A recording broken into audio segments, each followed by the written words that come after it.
You should have turned it on when I was complaining about Apple with my iPad. Shouldn't turn it on when you're complaining about the Mexican flag. I wasn't complaining about it. I was merely commenting, making a commentary about the Mexican edition of 40K. Mexican K. Mexican K. Mexican. Mexican 40. That just sounds like a drink. That just It sounds does. like a big beer. That's why I call my nephew a Mexipino. He's Mexican and his wife is Filipino. Nice. Oh, we're on. Yeah, I switched over scenes. I enjoy our non-professionalism here. You didn't give me any warning.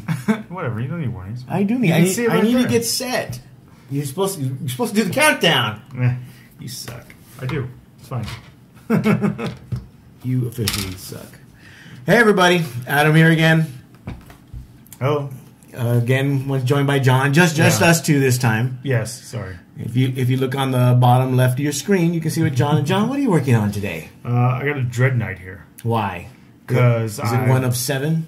It's one of 2. It'll be a Grandmaster and a Dread Knight. Of course, because that's the only type there is now. Right. One of 4. I hear 4 is a good number. I hear 4 is good, but I don't own 4. I own 2. So there'll be 2 plus Drago, and some Strike Squads and some Terminators. Okay, so we're looking for quick games. Yeah. Quick games, easy games, things that I can get done fast. Long lunches, long breaks in between. Is that what we're looking for? Yeah, that's good. We do have across the street to a bar and get some beer. We do have a tournament coming up this weekend. I believe I'm going. I won't know yet. Probably not till tomorrow. I don't know what I'm going to bring because I don't know if I want to bring a Fire Raptor. Isn't the answer to that always yes now? I don't know. Since chapter approved? I guess it doesn't have as many wounds as a knight, but it costs like 200 points less than a knight. Nice. So I'm not sure. I'm not sure what I'm bringing yet. I'm debating whether to go more marine heavy with or marine stuff heavy, or stick with the demons. But we'll see. I haven't decided yet. But we're here today. A week. We didn't even wait 2 weeks. No, we didn't. We have stuff to do. Things to talk about. Excitement. Yeah. We're all excited. Bring 2 it also has more guns than a knight. Fire Raptors? Fire Raptors. I only have one. I only own one. Wait, who's Lord Draconis? I don't know. It says it went soft. I'm going soft because I just don't care, I guess. Oh, such innuendo in that. That's fine. It's fine. Something that happens to everybody at a certain age. Man, you can talk about yourself all you want. Just going to sit over here and clip. Talk crap and build models. So first off, we're going to kind of not go over, but talk about Chapter Approved since it dropped last week. Yeah, we're not going to do what some people do and go word for word. No, section by section. We'll go, I guess, go over highlights. Yeah. Opinions about. That's cool. We can do that. Talk about some of the issues with that you'll probably... we helped with this Ultramarines list for Lord Draconis. Oh, yeah, that's right. Cool. Good to have you back. So, I guess the other thing we'll talk about afterwards is just about judging, because we are the judges for LVO. Yep. Someone did ask a question, which we will talk about later. But right now... We've gotten a couple questions. Did we? Well, people have been asking indirectly through, like, me and Chris and other people. Okay, so nobody But yes, we did get an official question. We do. You're in the chat. Oh, yeah. I just don't read it as much. You just don't. No. You're so useful. I hold down the table while everybody's walking around doing actual judging. That's fine. It's probably the best place for you. Probably. But I guess, John, we'll start. Anything that... let's start with some of the things that have come to our attention. We mentioned it last week in regards to the characters. Okay. So one of the things a lot of people... And I've been seeing it not just in the competitive groups, but also in just the generic 40K groups. Casual players, things like that. In that they GW tried to fix the characters... in that, or the way you target characters, but now it just says any character with 9 wounds or less has to be the closest target and within in line of sight. Right. And even if another unit is out of line of sight but closer, that still counts as that still prevents you from shooting at the character. Okay. Yeah, that makes sense. So even if it's an indirect fire thing like let's say a mortar, Yeah. very prevalent, or a wyvern or something, they can't target a character because it's not in line of sight. I mean, that's the way I'm reading it. Yeah. Because it says "and." It does seem that way, yeah. Because of the word "and" being in there, it does definitely seem like that was their intention, that now things that ignore line of sight still can't shoot a character, Yeah. right. If they're the closest, as long as they're out of line of sight, they can't get shot at. But that's not what the problem was. The problem is that It's not really a problem. It's only a problem in some people's minds. it's a problem or a benefit if you happen to run Magnus, Mortarion, or anything with a very large... Anything with a large number of wounds. Yes. Yeah, so I guess the problem is the way it was worded. People are saying that now... Or the way they're interpreting it now. The way they're interpreting it now is that if it goes below 10 wounds... Any model goes below 10 wounds, then it gets the benefit of not being targeted, which is not the intent. We know that for sure. And it's probably not the way it's going to stay, so please don't build your list around that idea. I don't think many people are. Right. I think if they already have a bunch of characters, they already have those characters in their True. list. It's just an added benefit for those characters. There's lots of people who've been getting salty about how, oh, these rules come out, and then I build this list, and then, oh, look, this thing came out, and then I can't use it. So you know what? Then don't build things to be abusive. And that's what you've been saying. This every time we talk, this comes up. Something like this. I said this since the very beginning of 8th edition. Just don't build your list to be abusive, and everything will be fine. You won't have to worry about it getting nerfed, because there'll be nothing to nerf. Yeah, true. Do what I do. Play something like Grey Knights. Or worse, Custodes. Oh, God. You're still building those two, right? Yeah, there's 5 of them in there. I finished 5 of them. Is that in the army? No. Not for Saturday? No. The Custodes are just for fun. Okay. Because I was able to get those Contemptors for cheap. Oh, okay. Really cool Contemptors. I got them. Some guy was selling them on eBay for super cheap, so I picked those up because they look cool. Mm-hmm. But that'll probably be something that I build, paint, and sell. Okay. I doubt it'll be something that's good enough to play. You can play it. We'll see how it Yeah, I goes. don't think it's going to be good enough to play, like I just said. Your games will be fast. Yeah. Faster than with Grey Knights. Anything else stick out? From chapter approved? From well, for us anyway. Oh, for us from the rules perspective? Not really. I think that was the big one. The other one was the other thing that people have issue with is the lack of clarity with a couple things. Yeah, that, and there was no nerf to smite, which everybody was expecting. Yeah, there was nothing in regards to smite or army organization. Right. But they did change a lot of the points values for things that needed it. Yeah. Which is why the new, like Carlos suggested last week, 3 Fire Raptors. Right. I've seen one And list. what Lord Draconis is suggesting 2. Yeah, I've seen one list with 3 in Dark Angels already. Right. From Diogo. My favorite part is every time somebody posts one of those with that, the comment immediately is, "Okay, I need your China connection because nobody's you're not. I know you, and you're not buying 3 of those. More important, that just means I know how much you make, and you're not buying 3 of those. 3 of those. Right.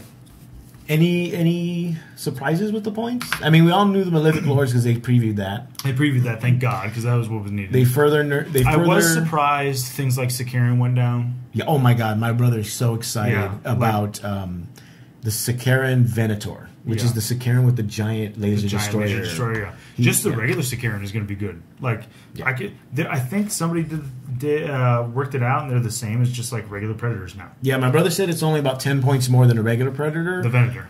Yes. Right. The regular one is. Like and the last cannon Predator is only around 200 points. Right.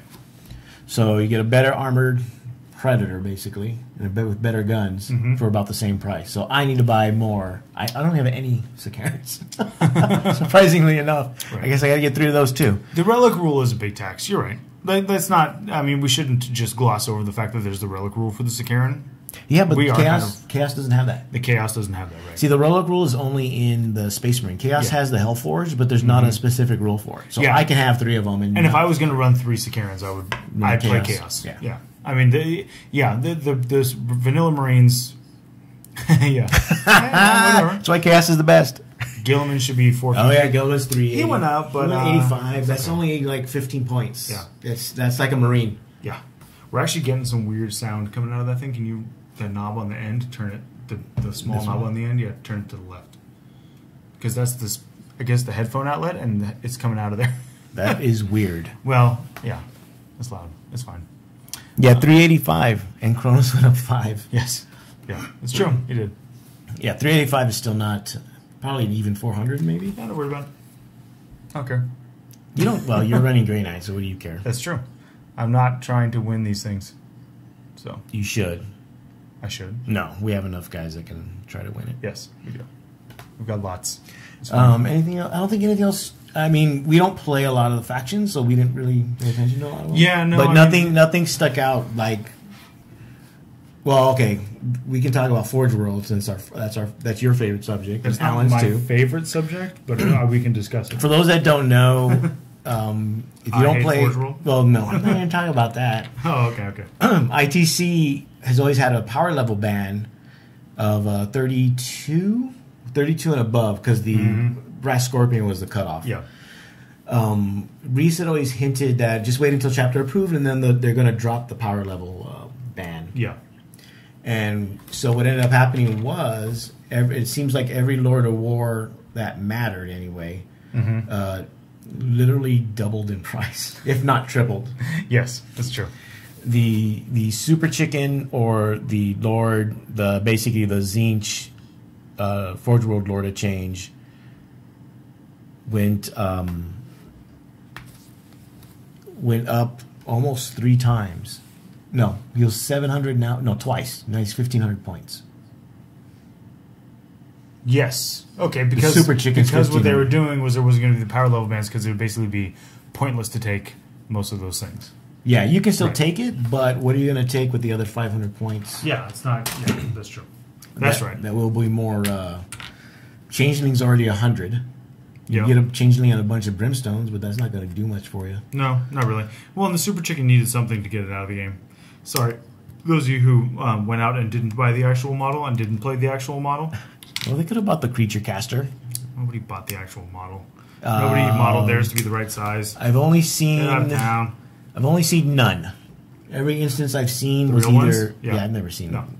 The only ones I've ever seen were the Creature Caster ones, which were still a little smaller, or they tried to use a Lord of Change as the character, which is substantially smaller. And anybody who had the real model or like bothered to model it the correct way, like a regular one to make it the right size, probably isn't a good enough player for That's a that. strong statement. Whatever. I'm not saying you're wrong. I'm saying it's strong. I know you're not saying it. Says the guy sitting over here building Grey Knight models. So I'm putting myself in the same boat as you people that I'm also making fun of. So Brims were unchanged. I don't think Brims needed it. They're fine. They're more annoying than overpowered, Yeah. especially with the new way Smite affects them. Because when they cast Smite, whether they pass or fail, they lose 1 Brimstone. Yeah, that's right. That's awesome. So Yeah, but seriously, like, who was losing to hordes of Brimstones? nobody. It's hordes of cultists. Right. Cultists didn't change at all. Bam! Take that, Imperium. Well, cultists are fine because in the context of the rest of the stuff that you can take, like chaos is good. Don't get me wrong, chaos is good, but chaos isn't like it's not so good that you don't want to play against it. Okay. You know You what I mean? still feel like you have a chance. It's not like it's. I mean, chaos with malefic lords. Yes, people were like, "Fuck Well, this." I now you wanna don't play have to against worry this. about Now it. You don't have to worry about Instead that. of so it's 7, fine. you only have to worry about 3. Right. Yeah, seriously. Thanks. Guard still wins. Guard is. I think Guard is the best codex. Period. Like, it just is, and there's nothing that's going to change that until we get another codex that's hyper powerful, and that's just the meta. So we've always had these things that are just part of the meta. Part of the I was meta, surprised they didn't. I'm surprised they didn't change the mortars at all. They gave them a slight price increase, but it was only like 3 points. Is that right? I don't have any instructions for this thing. You're building it without instructions, and you're doing it live. That's the best. Whatever. I think that's wrong. I don't know. It looks like they fit together. Yeah, these ones fit together with these ones. This is going to be great. Huh. Okay, I'm gonna try this out. Power level for APOC. Yeah, quad mortars went to 97, but regular mortars, Imperial Guard mortars, didn't change price at all. No. They changed price in the codex, but only by not enough points to care. Right. It's true. Where my guard army has maybe they didn't change things like mortars because they took out, because now you don't have the ability to the conscripts, because they increased the conscripts. Because of the way the indirect fire changed to the characters. Maybe they're like, we don't need to do that. I don't think that was the problem. That doesn't really help anything else. Yeah, that wasn't really the problem if that's what they were thinking. Yeah, I think there's also the case of when was chapter approved written. There is that. So things that were an issue, now it's different. Yeah. So.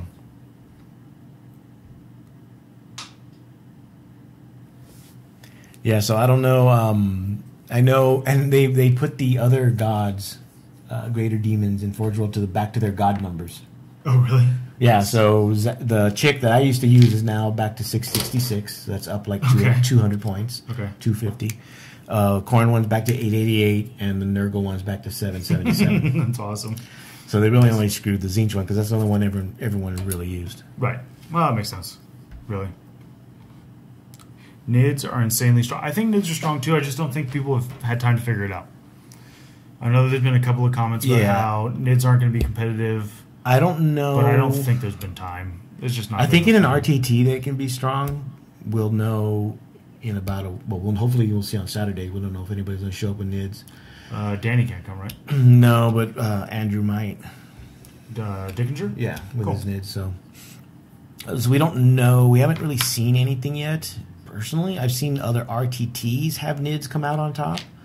I know one RTT had Nids on Nids at the top table.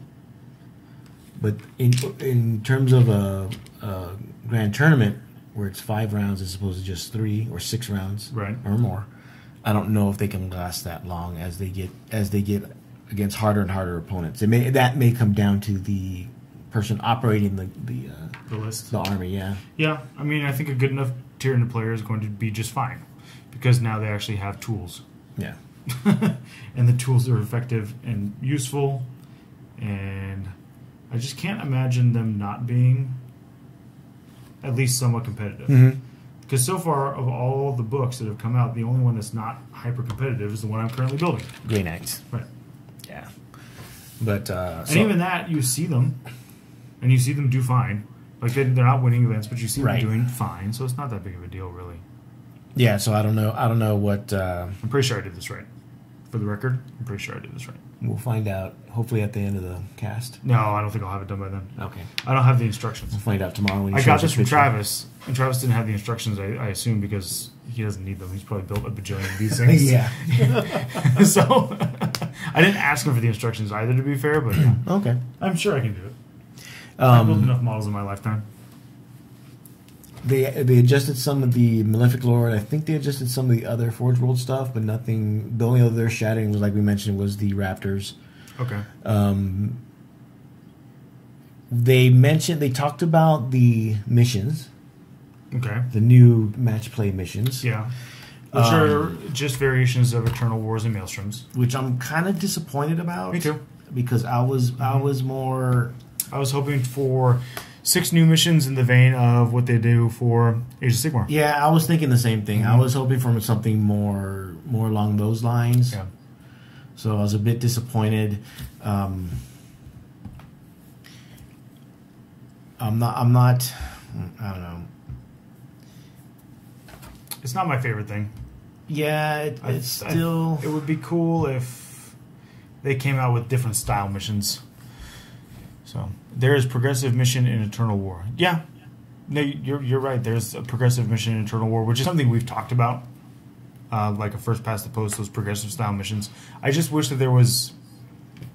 I really wish they just took some of the Age of Sigmar missions and ported them over in some way, shape, or form. I just think that would be better for the game. It would be much different than what it currently is. Yeah, I've always said, if anyone's listened when we talk about before, that one of the things I wish, as much as GW took from Age of Sigmar and ported it over to 40K, I wish the missions were one of the things that they actually ported over.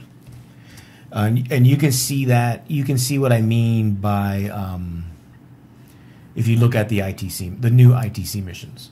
Yes. A lot of the new ITC missions take a bit from War Machine and Age of Sigmar, things like that. So I was hoping more along those lines than trying to get your LGS to play the ITC champion missions. They're good. Yeah, they are good. I definitely prefer you know those. what they're super easy to remember. A touch of Oblivion. You didn't miss too much discussion of chapter approved. We're kind of just going over. We're just doing like highlights, which for us, which makes it basically the match play stuff. Yeah. If there's anything you want us to talk about specifically, we can talk about it. Just let us know in the chat. Yeah, that's why you're annoyed, not angry. Yeah, same thing. Like, I'm not mad at the book. I know that there were some people who were like, why would I buy this? Well, but whatever. Like, don't buy it then. But you're going to miss out on the points. I would still buy it only because I like having the hard copy and just having it there. I mean, I would probably get... I mean, I'm getting the hard copy, but I have the digital copy just to have. It is $10 cheaper. That's the other thing I was kind of like... Yeah, right. Not upset, but like disappointed. Okay. Because it's $35. Yeah. It's about the same thickness as the General's Handbook, I think. Maybe a little more, but I don't think it's $35 more. Okay. And the General Handbook's only $25. Yeah.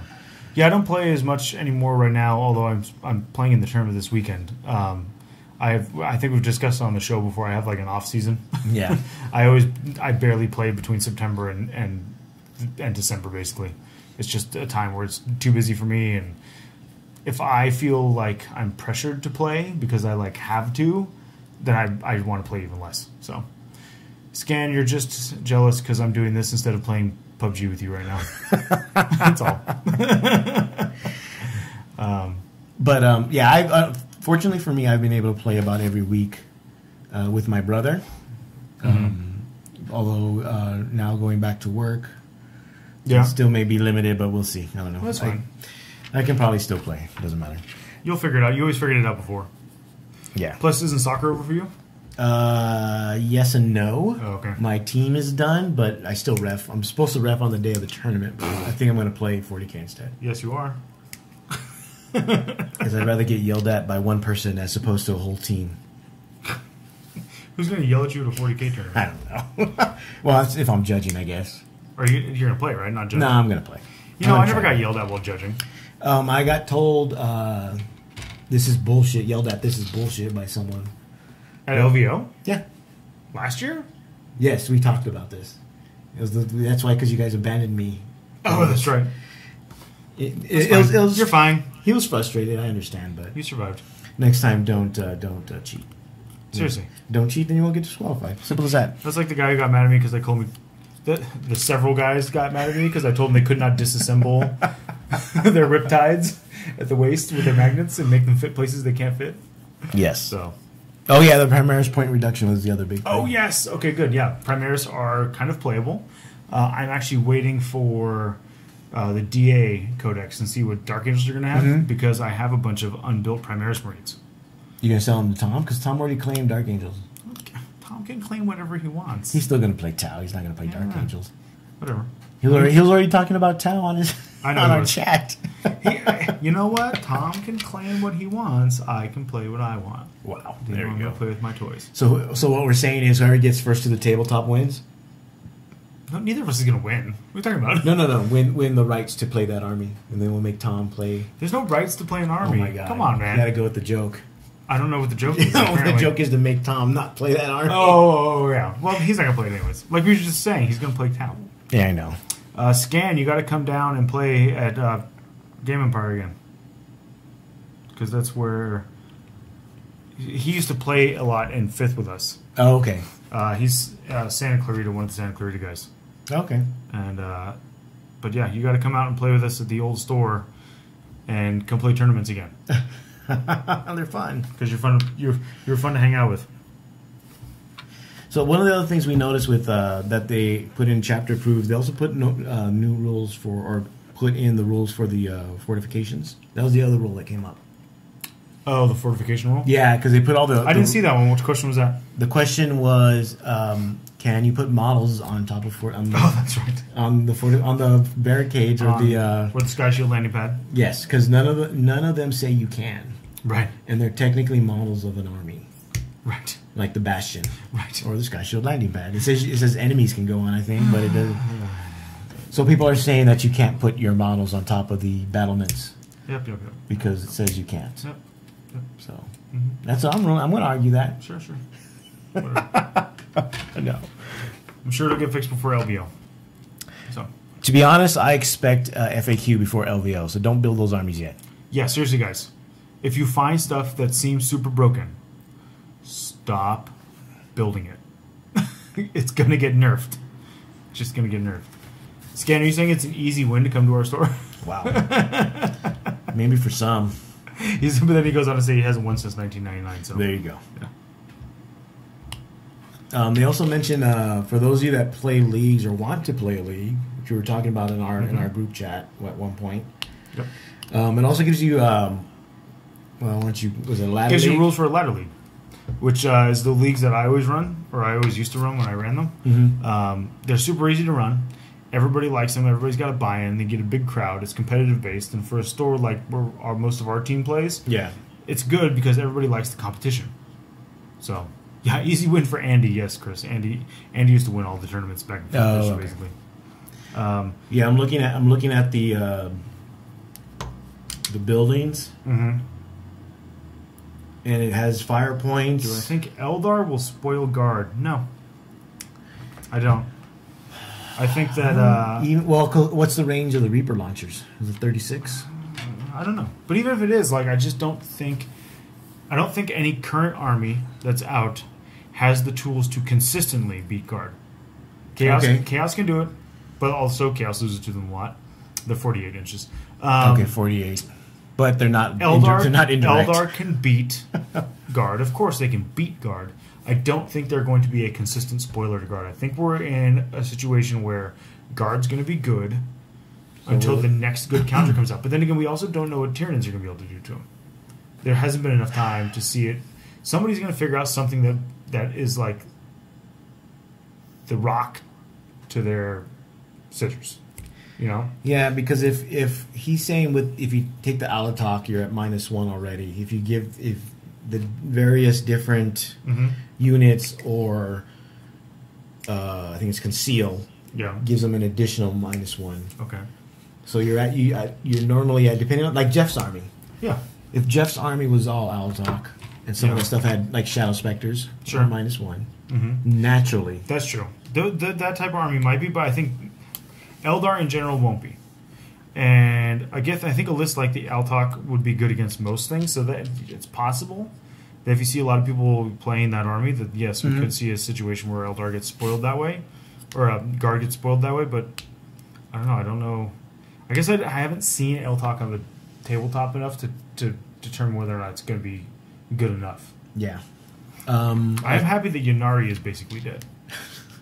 I'm just going to throw that out there. We talked about that already. I know. I'd like to bring it back up. Okay.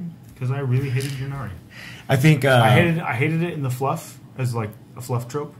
I didn't like it in terms of like the game in 7th. I think because it was way overpowered. I think it's okay. I just don't like fluff. Yannari. I didn't mind because that's the only way that's the way they brought back Guilliman and maybe the way they bring back other characters. Yeah, I don't want them to bring back a bunch of other characters. Like Horus. Even like Ferrus Manus, although to be fair, they did start to hint in some of the Horus Heresy books about some of the other Primarchs still being alive. Right. Like Ferrus Manus maybe being alive. There's like rumors of him in one of the books. Vulcan comes back not just as like the crazy rambling guy. Okay. But he does come back as like a cognizant person. Well, Vulcan we can see because we know he's a perpetual. Yes. And you know that Primarch's not going to lose their mind permanently unless they're Angron. That's because of the nails. Right. So, but like, you don't need to bring Ferrus Manus back. Why not? It could just be his hand. He can be like Thing from Adam's Family. And you definitely can't bring Horus back because Horus was blasted out of existence by the They Emperor. can do whatever they want. No. They can retcon that. I refuse. That has not been. I think they should bring him back, but what they do is they bring him back as one of the clones. They already did. Wait, I wasn't done. No, too bad. They already did. The clone, rather than being like a real like good clone of him, should be like some weird clone, like the Bizarro Superman, that's got like all the weird like tics and like doesn't function properly, and like it has to be put down and put out of his misery after a certain amount of time because it just doesn't know what's going on anymore. When he didn't read the book, but when Fabius Bile brought the one clone back, he was functioning, and he even remembered things that Horus remembered when he was alive. That's not how cloning so works. He's you don't know. That's not how any of this works. So he'll bring it back. It's only how my salt mines are currently working. Vulcan, Corax, Russ, and just print money. Yeah. That's true. I mean, well, but those guys aren't dead. Right, the only one they can bring back would be Ferris, Dorn. They can do a Fifth Element with Dorn. Did they ever say Dorn was officially dead? They just found his hand. They just found his hand. Right. Maybe Hands. Wasn't it both? I thought it was one. Oh, I like it better thinking that he's out there, the guy who builds giant fortresses, unable to swing a hammer or do anything because he's got no hands at all. He uses his teeth, like what's his name from One Piece? Yeah. That wields the 3 swords. But yeah, you're right. Those are good. Those 3 Primarchs in 40k would be cash cows. Oh yeah, Vulcan, Corax, easily. Russ, and then also on the demon side, if you put out Angron and Fulgrim, oh yeah, that would be immediate cash cows too. So, but they got to spread them out. They can't put them do all it out all in at one once. year. Yeah, then they make no monies over time. They make no monies. You got to make all the monies, not just some of the monies. And then you got to convert it into Bitcoin apparently, which I still can't figure out what the hell that is. Bitcoin. Sure. Yeah. Hey man, these Bitcoin's worth like $12,000. You can't actually buy anything with it, but it's worth it. Somebody uses it. Just to cover them, hackers on the internet with in turn, they also have rules in chapter proof for open play and narrative play. What? I'm just saying, it's just stuff to cover with different. They talk about Apocalypse. Are those things people play? Hey, we have to talk about Apocalypse now. What am I going to do with my Zinch bird? You don't have a Zinch that bird. I can't use in a tournament anymore. You just use it like the Lord of Change that it actually is because you don't have the actual portrait model. You don't know that. I do. You don't know that. You don't know me. I know your life. True. I'm not very shy about it. It's true. But they also have a lot of units that are open play only. Like different. Okay. So in the chapter, since I won't ever read that part of the book, why don't you enlighten me? Since the shut up, Chris! I'm not trying to actually learn stuff. I'm making jokes. They actually they're not funny, but they actually include the vehicle design, return of the VDR. Oh yeah, that's right, the vehicle design. But they're Land Raiders only. So they have a bunch of Land Raiders that are like designed. Like the Terminus Ultra. Which so I always like that idea. So they have a bunch of data sheets for the different variants of Land Raiders for the different chapters. Like the Terminus Ultra, the Wrath of Mjolnir, fucking Space Wolves, Angel and Furnace for Blood Angels. You just got to study some more Norse history. Okay? I did listen to Norse Mythology by Neil Gaiman, read by him because I listened to the. Oh really? Yeah, that was good. That was supposed to be a good book. It is a good book. I have to pick that one up. And I now know how to say Mjolnir. They could build a Frankenstein from Dorn's hand and Ferris's head. That I like. But they can just do Ferris's body and head and just shove Dorn's hands on there. And then people will be like, well, what about Dorn? Nah, nobody cares. Sorry, Paul. I don't think Paul watches this, so we're safe. I already forgot what I was talking about. We're talking about match play. Open play. No, this is open play. So the vehicle design rules tell you how to build basically a Land Raider. Right. For both Chaos and Imperial. Open play only. They even list the power level for each one. Okay. So it seems pretty cool. It brings back the days of. I remember when vehicle design. I think they allowed them in tournaments, didn't they? Oh God! At one point, I think they did. I think they did because I remember that, and then the monster, the where you can design basically your own Tyranid. They had that. Yeah. Now that kind of sounds cool. So I'm just saying that for Danny's sake. I don't really think that's cool, but for Danny, we'll say it's cool. Do it for Danny. Do it for the Tyranid players who haven't had a bone thrown to them. They have a new codex now. Yeah, for the first that time supposedly is really good. Supposedly. Well, we'll see if Monster Mash, if Nidzilla can make a comeback. Maybe building this thing without the instructions isn't a good idea. I'm sure you'll be fine. Yeah. What kind of you use Gorilla Glue? Oh well. No, that just pops off. It's not big deal. All right. So I'll take a break. Maybe look at Take the a break. instructions. Well, you can just find them. That's true. No, I know I can. Just too lazy. Yes. But yeah, so it has things like that. I Oh my personally, god. What? Chris built a devilfish upside down with toilet rolls as death rollers. That was the thing. You weren't there for that. But I'm pretty sure Travis has believe talked that. about it before. That's The guy probably- literally came with devilfish. He turned them upside down. He put toilet paper rolls on the front. And these are my orc battle wangers with death rollers. Yeah, that's fine. Orcs. I don't remember who that was, but man, that wasn't okay. If you're watching the show, Wait, or you're listening to was it modeled or was it just that? It was literally he took his Tau devilfish, turned him upside down, and put a toilet paper roll on the front. Oh, so it wasn't painted or anything yet. I don't know if they. I mean, If he took the time to paint it, let me put it this way: orcify it. I don't believe they were painted. Okay. Which means that they weren't, because if they were at least painted, I might think. Oh, say Chris is saying no, they weren't painted. Okay, then that, Perfect. yeah, They weren't then painted. That makes sense. Oh. That seems very orky. If it was painted, most orc players will go through the effort of at least orcifying it. Yeah, that's true. So, Yeah, like most you know, real orc players. most real orc players. That's for you, Mike. So they go through like linear campaigns, things like that. And most, I would probably buy it and probably play a campaign with my brother and my nephew, because my nephew's into Tyranids. Okay, that's cool. So that's something that we could always play at his house with his table that he got from you. Yeah. So I mean, I can see us doing that on the side, but in terms of for this cast, Right. we deal mainly with tournament play. Those only those few things that really jumped out at us. Yeah, there's not much else. I mean, there's the point drops, which are cool. But that also leads to the speculation that a lot of people have, and we'll talk about it here. Each group king stratagems is cool. Like Adrian was pumped; he finally has good stratagems for his sister's battle. Yeah, so now they can even Not as pumped about the change in points for the repressor, although he admits it was needed. And Celestine by herself. That's right, Celestine by herself. Celestine by herself is more expensive, but with the Gemini, she's actually the same price. The same price, right? So Yeah, which was interesting for them to do it that way. But relics and stratagems is cool. Yes, absolutely. yeah, I mean, it basically everybody except who's coming out with a book got some. But Yeah, there's no BA, there's no DA, there's no Demons. because demons are going to be January. Yeah, So, but some got more than others in terms of just point drops. And and I bet the ones that got the more work are the ones that are coming out the latest.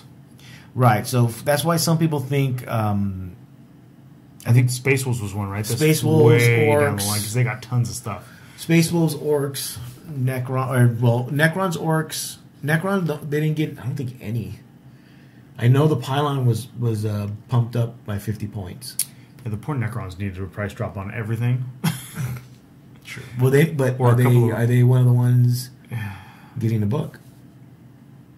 Necrons, I think. I haven't heard any rumors of it. Necrons, and I think Dark Eldar didn't get. Not Dark Eldar, Tau. Yeah, but that's because everybody hates town. Well, I mean, I don't even think all they changed was the supremacy scene. Don't give Tau anything. They don't need it. Necrons, 2 editions Tau, of Orcs. Dominance, 6th and 7th. They don't need anything. They're fine. Let's have 2 editions of Terrible like we used to have. Actually, really, Tau were only really bad in 5th.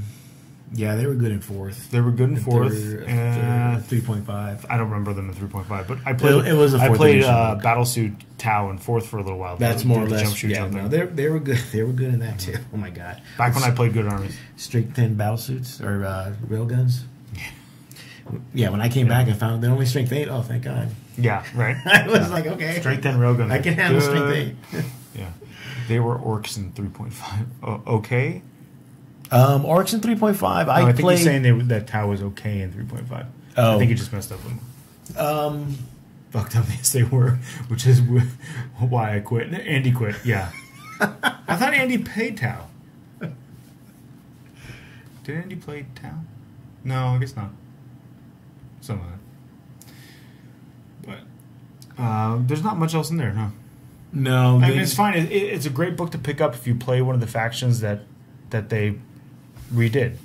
If you play Adeptus Sororitas, So if you're Adrian. Well, if you play Death Watch, which, Jakari, they got some cool stuff, but I know that there's a bunch of Dark Eldar players who are kind of not that happy about it. Oh, yeah, you would know more than I. Because I know they got basically a webway portal. Yeah, and like one of the guys, Anthony Odell, who plays a lot that we know, he was not that stoked about it. Because I think they raised the price of their Super Heavy.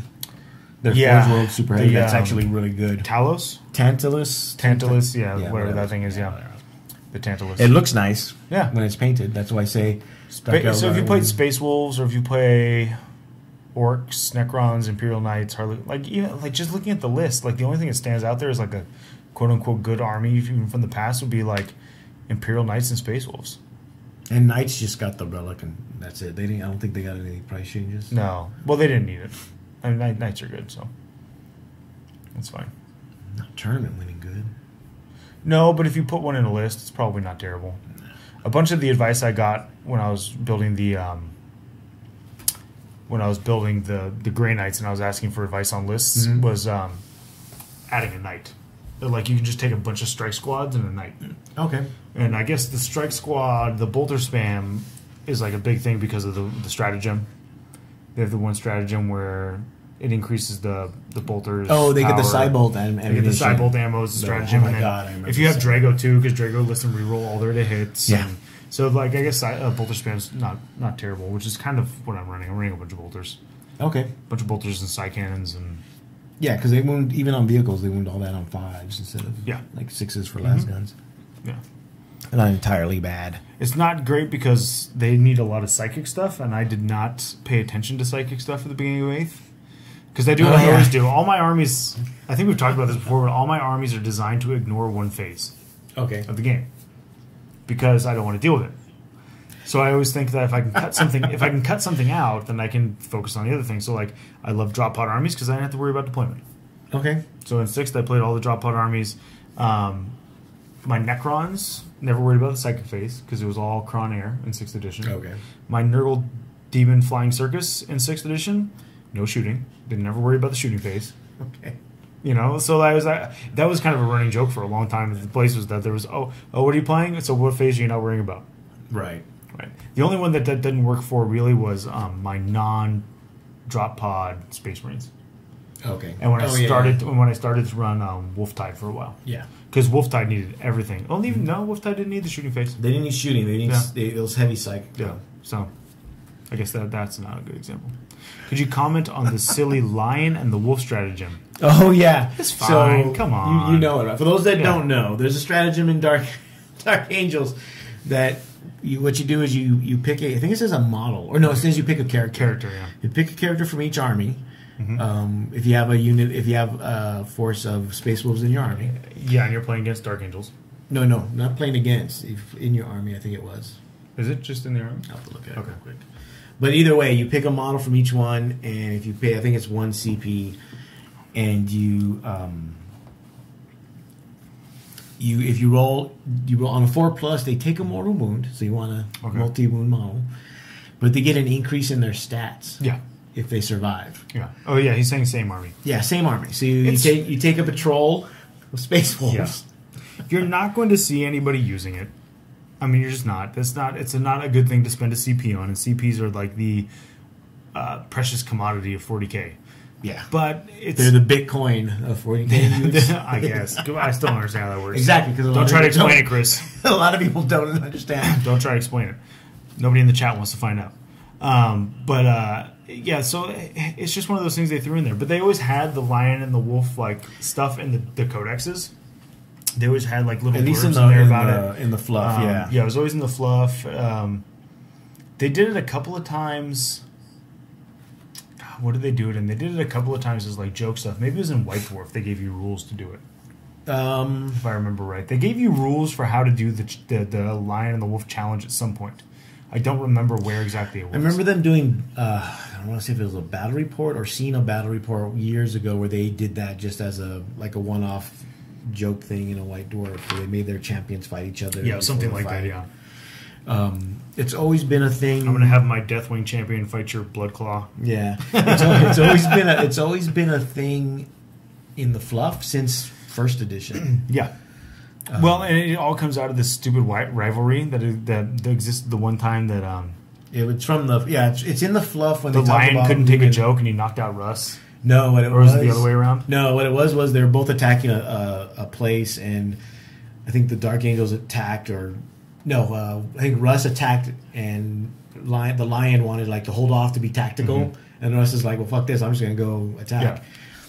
And what happens is Russ is sitting on the throne because they won, of course, because they're Space Wolves. He's there, all smiles, and basically the lion cold cocks him. Yeah. So it starts a duel, and they fought a duel like 3 times. And, yeah. And but so even in the 30K books, duel. it's like it's a thing between brothers.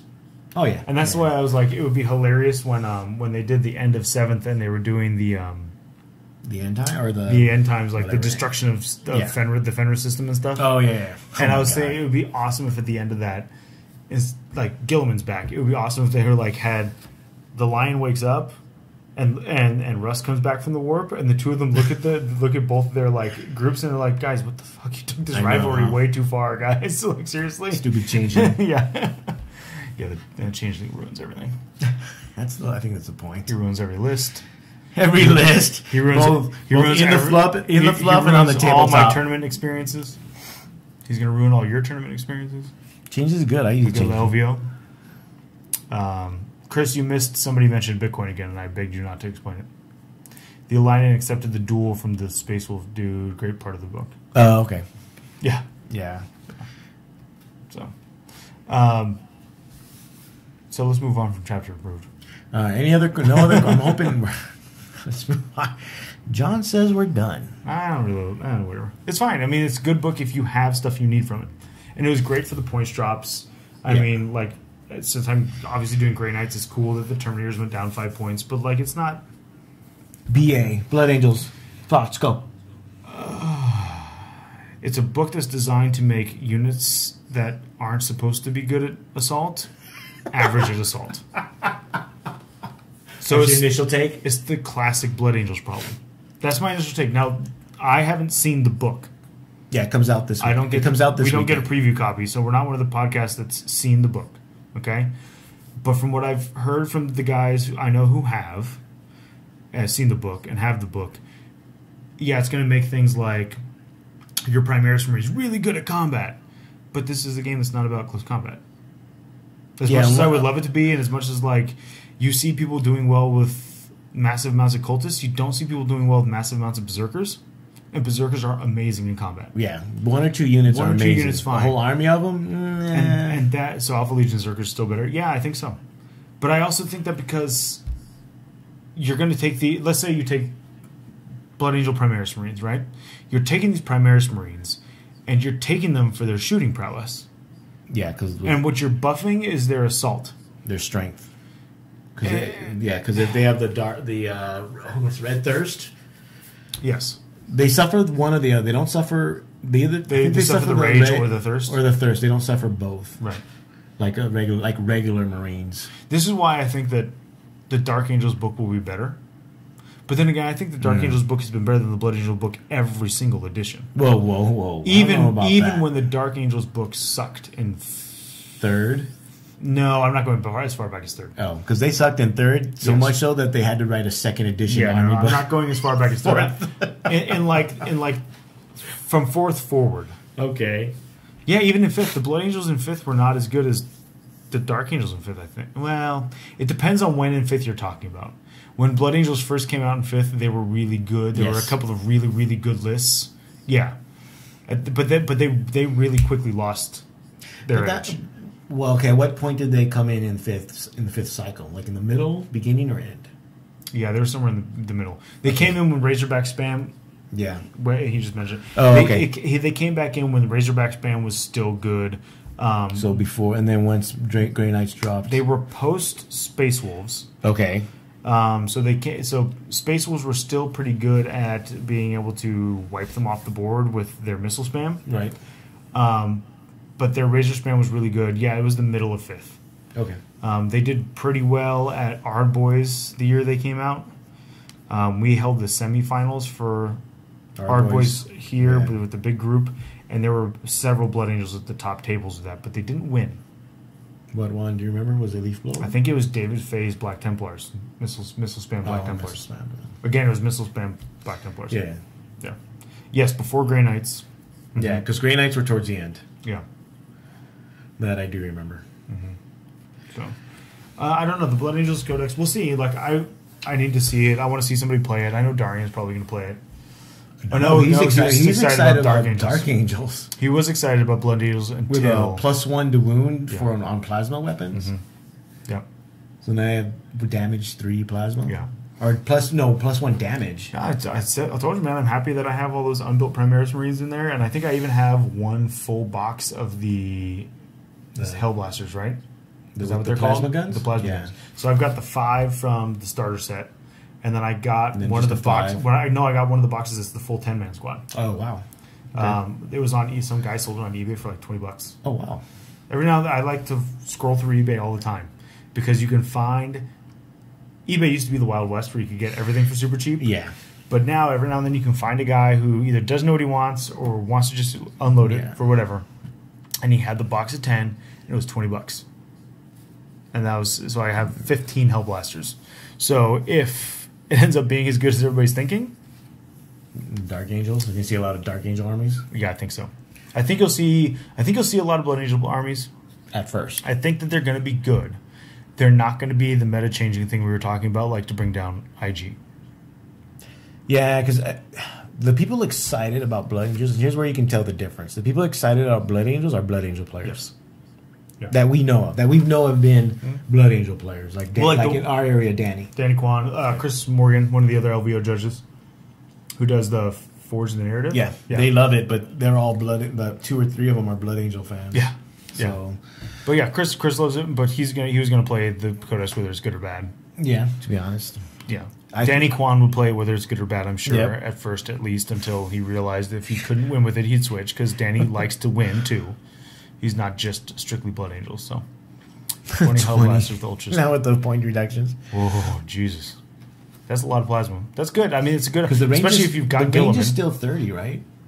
I believe so. Yeah, I think they still... Even the plasma has the longer range. Yeah, Gilliman. So Gilliman went up a little bit. Each Primaris went down a little bit. Yeah, so it evens out. So who cares if it's 15 points? I don't even think it evens out. I think it's still in your favor. Well, that's what I mean. Even if Gilliman's up 15 points, everything else is down, and you actually come out ahead in it. 30-inch range, negative 4 AP. Yeah. Yeah, my brother runs him in his Raven Guard. One unit, he loves them. He's thinking of upping it to a unit of 10. Yeah, with the banner. They're really good. Like, I think that of all the Primaris units, they're the only one that I think is good. The Intercessors or whatever with the bolt rifles. Yeah. Reavers, God, they could be unit good. that like screams, "Give me good rules for assault," and then it's like, I can't even infiltrate. I can't even get to you. Nope, they're a shooting unit. They're not a...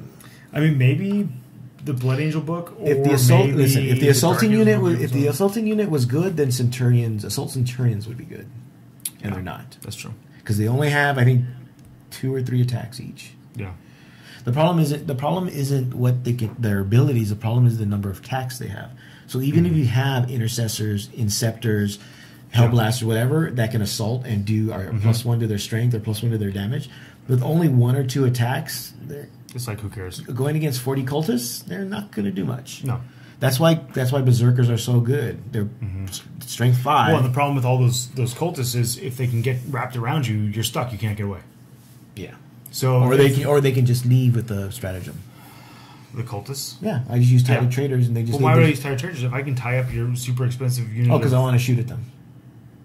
Because you tie to traders, I get however many kill, I get all those. So when you're finally ready, you tie them up when they're finally ready to leave. You just only have 2 or 3 left. Okay, well they pass their morale. I spend 2. I come out over here and I just shoot you with 80 auto gun shots, and if they're Slanesh, I shoot you with another 80 just because. Yeah. Well, that's what we're talking about, Lord Draconis. Like, they're 2 attacks, which is okay-ish. So you've got this unit that's okay at assault, and you're going to make it slightly more okay. Alpha Legion is very strong, yes. Yeah. Alpha Legion's really good. I'm just stubborn and I just stick to Black Legion. Yeah. Well, although if I do a patrol of you're Alpha entering Legion, old man status anyway. If I do a patrol of Alpha Legion, I can do the 40-man. Yeah. You can just do the giant blob. But I won't. I'd rather just do You Fire just don't Raptors. like winning. It's fine. We're in the same boat now. It's not a big deal. That's okay. That's why I judge LVO. Yes. And don't compete I like at LVO. I like judging too. I do too. As I told people, it's easy for me to just know the rules at this point really well and judge, and just that's how I get my fun. Yeah. So BA. I think Dark Angels look a bit stronger. Yeah, But that's also just rumors. Like we know a lot more about Blood Angels than we know about Dark Angels. Right, but just from what we've seen of the Dark Angel preview. Yeah. With the extra damage on the plasma, with not mind wipe, but the new power that you roll, and if you roll above their leadership, they take that many mortal wounds. If you roll a 10 or 12, they take 2 damage for each point above their mortal wounds. Yeah, their psychic powers are really good, and I don't know, there wasn't much to do about the Blood Angel psychic powers, so no, not at all. Just the one that lets basically warp time the librarian. Yeah. Or whoever. Librarian Dreads were supposed to be able to fly again? Well, you warp time because you warp time the Dread, so it's not really flying, but yeah, it's super fast. Good. Yeah, I mean, I would love to see Blood Angel Dreadnoughts back on the table. So judgy. It's the whole reason we do it. Yes. The Raven. Everyone's talking about the Raven Guard Lieutenants, which has the same land speeder as Samuel. It has a grav speeder. No, not the jet bike, but the land speeder. With the 14 armor. Yeah. Well, not anymore. I don't know what it is now. I love how Gilliman comes back and suddenly, hey, there's all this cool weaponry from the 30K that you can now have in this. He lose his memory. Damn it, the guy's not a fucking Mechanicus guy. That's what Call is for. No, I know. And it's true, the Primarchs are, like, just read the 30K books. The Primarchs are just absolutely... They're on a whole nother level. Yeah. Well, and each one of them goes through the process of customizing their fleets to work the way they want them to work. Yeah. Like, Jagatai Khans is super fast. The Raven Guard ones have been changed so that they're, like, almost like... they have, like, almost like cloaking devices. So super silent, like they're submarines from World War II or whatever. Yeah, so two assault cannons, 2 heavy bolters, each land speeder, a twin. So you're looking at 12 assault cannon shots. And 12. So there's a Primaris Lieutenant in a land speeder, I guess, or it's. How can it hold him up?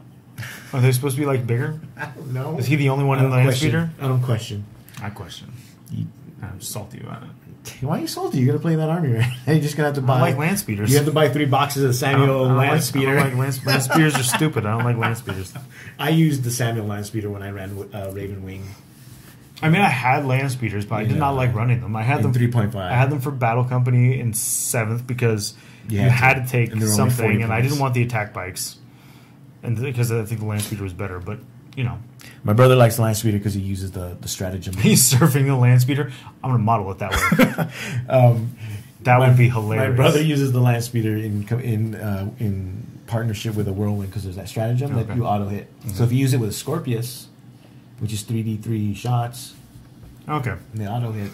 That actually reminds me of the Farseer I had for my Ienda and Eldar army. I don't think you ever saw that one. It was the one that I had frontline gaming paint because I didn't care about it enough to paint it myself, and I needed it for LVO. And the Farseer, I had him on the back of one of the Viper.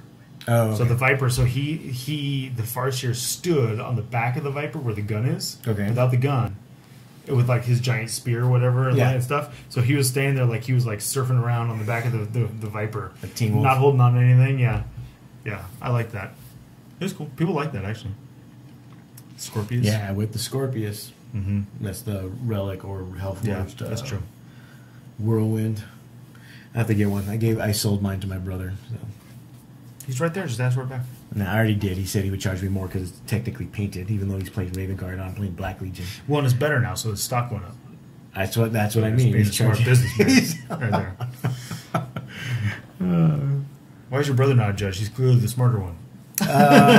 We could ask him to. He wouldn't mind doing it. He does. He works for LAX. So. Oh man. Okay. What else were we gonna? LVO. No. Okay. So as everyone knows, we're judging LVO. If you can see by the slideshow that we I figured out how to do a slideshow. It was super hard. It took me like 3 seconds to do it because it was super intuitive, and I was just being lazy all the other times, I guess. We will be judges. I know I'll be there. You'll be there. Danny will be there. We don't know if Travis will be there yet. Okay. I'll have to talk to him just to... He's got work stuff, I'm sure. Yeah. He's got to figure that out. I should be able to make it. I'm 99% sure I'll be there. I may not be there the whole weekend, but I'll be there for a couple of the days. So if you want to say hi, just come to the judges table. You want to pester John with questions or talk about Forge World with him, the finer points of Forge World. I'm not that bad about it anymore because they fixed a lot of the problems. Oh, yeah. Malefic Lord fixed. Well, okay, I shouldn't say it because a lot of the rules are so crap, but whatever. Yeah, I'll be there. I have to leave Saturday night because I had to be at work on Sunday morning, which sucks, but whatever. Banning me again. Yes, you'll live. Danny will be there, I think. You'll survive. But one of the questions we got asked by Evan was is that he's volunteered to be a judge for 40K tournament at his FLGS. So thanks for doing that. They should appreciate it. In January. So any advice on judging and just anything, recommendations to get prepared to be a judge?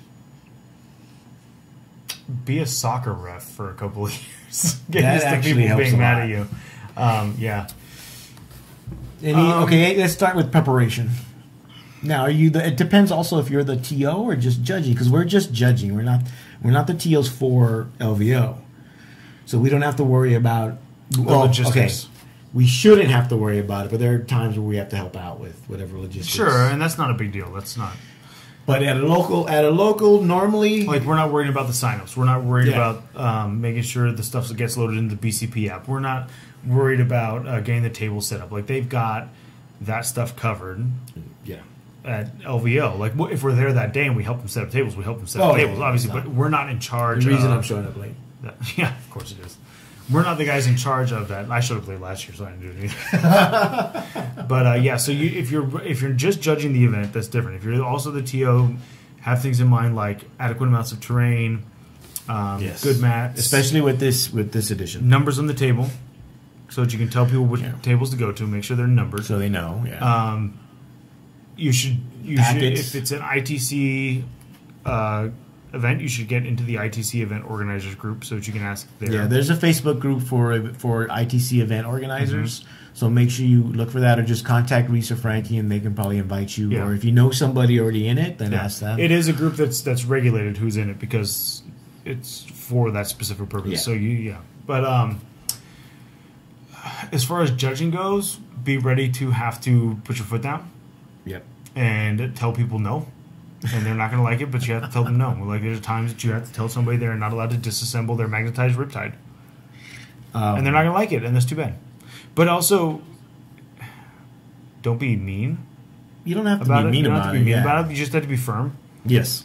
My answer is no, and that's that, and you can argue it all you want, but the answer is going to remain no. I'd like another judge. Cool. If there's another judge on hand, you go get them. If there's not, I'm sorry, there's not another judge. This is the way it is. Yeah, I would. Well, if it's your local store, I would almost answer the question and then walk away. Yeah, that's what I've done often. If I'm the only judge, don't linger, and don't be like, "Are you cool with that?" Never ask that. Never ask their permission for your ruling. Never ask their opinion of your ruling. Like, I know that sounds like you're being a dick, but you're not, because you're there to judge the event. They asked you for a ruling. You make the ruling. You walk away. Yeah. You don't make the ruling and go, so is everybody okay with that? How are our feelings? Does everybody feel okay? Was this adjudicated well? Like, that's not an opinion. It's not a classroom. It's not a survey. It's not somebody's office where like you have a bunch of people who are mad at each other and you have to like mediate angry parties. You're not mediating angry parties, right? Unless maybe you are, which is we can talk about that in a second. Yeah. But if they've called you over for a ruling, you make your ruling. That's it. You walk away. Or you just act like someone else has a question and you got, I got to go, guys. If people are more comfortable with that. Not that good of an actor, so I just walk away. But, yeah, you can't. They might ask for clarification later on something, which is fine. Or, so I had this happen at last LVO. a guy walked up to me for a ruling because I was currently talking to somebody else. Okay. And he's like, hey, real quick, this thing's going on. Can these guys get up to this level? Can these guys assault these guys on this level? The way he explained it to me, I was like, well, the way you're explaining it to me, yes. Okay. He walked off. I finished the ruling I was doing, and I walked, and the other guy's opponent comes up to me really mad. Okay. Because he didn't like the ruling. He's like, I don't understand, dreadnoughts can fly. And I'm like, I have no idea what you're talking about, dude. What do you mean a dreadnought can fly? No, a dreadnought cannot fly. He's like, well, you just told this guy a dreadnought can fly. I was like, I did not tell anybody a dreadnought can fly, first of all. But let me come over to your table and see what was happening. And so I walked over to the table, and that was a case of the guy had framed the question in a way that, because I wasn't looking at the table, he knew that I would say yes. Oh, okay. You know, and that's what people do. And you're going to have to get used to that as a judge, too. People are going to advocate for the way they want something to be, and you have to go to the table and look at it. If it's a question of distance, if it's a question of can this model go here, if it's a question of any of those things, which are actually kind of covered pretty well in 8th edition now at this point, but if it's any of those types of questions, you need to go to the table and check it out. You can't rely on the person, especially if both players aren't there. Yeah. You can't rely on the person giving you the correct information. And that was one of the tables where I walked over and I immediately was like, okay, before we talk about this stuff, we have to address some of the other issues. And some of the other issues here before I can make a ruling are you have models standing on top of another model's base. Oh, yeah. And your riptide is in 2 pieces. And your riptide may not be in 2 pieces. So, yes, this guy could assault through this wall. He could not assault up. However, those models couldn't be there legally. And this riptide needs to be back here so it can fit. So, no, the charge fails. However, he could have made the charge had your riptide been legally placed. Oh, okay. Yeah. So there was all this other stuff going on, but that's another reason that you go to the table. Well, I think in a game store, there's usually enough. It's not like LVO is different because this year there's going to be 500 players. Yeah, even after drops there might be for some north close of to 500 or north of 450. Because last year there was supposed to be close to 5, and we ended up with just under 4. Yeah. After all the drops had taken place. Yes. And after all the people who had not been able to make their first round because they were drunk or hungover. Right. Because some people were still drunk. Yeah. No, I agree. But man, you should have shown up because I was throwing up the whole first round from massive migraine, and I was there judging. Oh, I was there. Even with no vision. Even with no vision, you were there. That's right. Because you hadn't had your surgery yet, right? No, not yet. But I think because it's just a local game store, Yeah. It probably doesn't have very many tables, maybe No. 28 tables, and I don't know if it's the first event That'd be at 40 that store. players. That'd be a big local event. Well, I'm just saying, but even those tables are still within close enough proximity Yes. that you can either take a glance or walk over really Yeah. quick, or just tell them to give a minute. Since it's the first time, you may want to just make a habit of going over to the table. Yes. If they want to answer, you say, okay, well, give me a minute. Where's your table? I'll be right there. Yeah. You might have to rule on if a die is cocked or not if it's sitting on a flat surface. Oh, my God. That's for Alan. That's happened. That has happened. That's happened. You'll be getting a lot of line of sight questions. Yeah. And you might want to, if you don't know the group and the meta and you don't know the people there, you might want to ask and find out from the store. You don't ask the players. Find out from the store if they've ever had issues with certain players so that you might need to be aware of. And that's the way you should phrase it, too. You should phrase it, are there players I need to be aware of? Right. Because if you phrase it as, hey, so you got any jerk players? Everybody's got jerk players. Right. You phrase it as, are there any players that I need to be aware of that you've had an issue with before?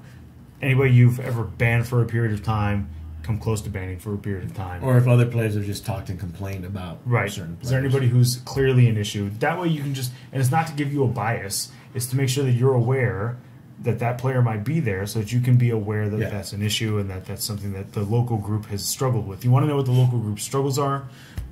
If you don't know them. If you don't know them. If you're disregard this information or this advice if you're, a member of the community that's active all the time. Yeah. Like, if we were judging at our local store, we'd know everybody. It's fine. It's not a big deal. Yeah. And even in LVO, we're well aware of most of the problematic players already anyways. Yeah, yes. So it's not... It's something we're usually almost always aware of because everyone always, not always, but a lot of people tell us. Yes. It's nice when certain teams wear their shirts. It's so bad. Whatever. Subtle, not subtle. I didn't say the team name. I know. That's fine. I think also, like you were saying, so if you had to say you have a problem. Mm-hmm. Oh, the other thing is, a lot of times, at least for us, at least for me, when you make a ruling, Yeah. I don't know if you do it. Do you kind of make it known whether it's a like temporary ruling? I just always assume that any ruling I'm making for that game is for that game. Okay. And then, like, if you go to the judge's table later and I was wrong, then I was wrong. Sorry, but nothing gets rewound. No, I'm not saying that. Just in terms of because if they start playing it that way and someone else comes out, do you tell them or? That's tricky because then you set the precedent for like, I made a ruling in your game, right? And if you go to the next game, and you've made it clear that in the last game that ruling I made for whatever it is that you were asking was temporary, in the next game you could try to pull the same nonsense. I'll probably try to pull it anyway. And hope they don't question. And many players would. That's because I know the way it is. Some judges will but almost you've ask. then set, and this comes back to the other thing we were talking about last time, which the TOs had to be careful and the judges had to be careful not to set a precedent at which they are now culpable for whatever is happening in the game. Like, and particularly they're now responsible for the cheating that's occurred. Right. Whether it's they're responsible now for the incorrect list that now must be played the way it is because you signed off on it, and so now it's your fault. You have to do the same thing with rulings. The more clear you are on time frame for when a ruling expires, the more problems you're going to have. Okay. So if I get called up to a table and you're like, hey, how's this thing work? And I say, it works like this, and I walk away. I don't say, it works like this for this game. Oh, okay. Because that's I know some judges do that where or they give the option, well, do you want a snap decision or do you want like a deep dive in terms of I'll do that. I'll say, okay, listen, this is my understanding. That's more or less this what is I my was understanding of it. If you like, I will go back to the judges table and confer and figure it out and come back. Because one takes a long time. Yeah. Especially at something like the LVO. Yes. The other one does not. And like there was the example, God, it ended up being Jeff's game. I don't know if you remember this. It was Jeff's game and it was an OBSEC question. And the guy thought that his Warlord Orc being... Oh, yes. Or yes, he thought that his OBSEC unit gave his conferred Warlord OBSEC to his conferred Warlord. to it, and it didn't. Yeah. And he didn't like that ruling from me. And I was currently babysitting another game right next door. Right. And so I couldn't be like, get into it. And I'm like, listen, this is the rule. This is just the way it works. And he's like, well, I want another judge. I said, feel free. Call another judge. Danny was walking by. Yeah. He came over.